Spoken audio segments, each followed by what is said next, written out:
Spicy veg fried momo দেখলেই জিভে জল। খেতে ইচ্ছা করলে খুব কম সময়ে খুব সহজেই বাড়িতে বানিয়ে ফেলা যায়।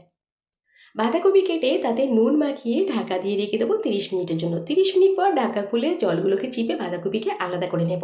বাঁধাকপির মধ্যে বিনস আর গাজর কুচি দেবো, দুটো পেঁয়াজ কুচি, 1 চামচ আদা কুচি, 1 চামচ রসুন কুচি, যেরকম ঝাল খাবে সেই অনুযায়ী কাঁচা লঙ্কা আর খুব সামান্য নুন, এটা দিয়ে রেখে দেবো। ময়দার জন্য আমি নুন আর তেল দিয়ে ময়ান দিয়ে তাকে জল দিয়ে একটা সফট ডো তৈরি করে রেখে দিয়েছি। তার থেকে ছোট ছোট করে লেচি করে নেব আর লুচির থেকেও খুব ছোট্ট ছোট্ট আকারে বেলবো। সেখান থেকেই আমি মোমোর ভেতরে ওই পুরটা নিয়ে 1 চামচ করে দেবো। আর আমি এইভাবে মুড়েছি, আমার এটা সুবিধা হয়েছে। এভাবে আমি সমস্ত মোমোটা রেডি করে নেব। গ্যাস ধরিয়ে আমি জল ফুটতে দিয়ে দিয়েছি। তার মধ্যে জলটা ফুটে গেছে, একটা ফুটো ফুটো থালা বসিয়ে দিয়েছি, দিয়ে তার মধ্যে মোমোগুলোকে দিয়ে 15-20 মিনিটের জন্য আমি ঢাকা দিয়ে দিয়েছি। 15-20 মিনিট পর আমি মোমোটা রেডি হয়ে গেছে, নামিয়ে নিয়েছি। কড়াই তেল দিয়ে মোমোটাকে আমি ফ্রাই করে নেব, সমস্ত মোমোটা ফ্রাই করে নেব।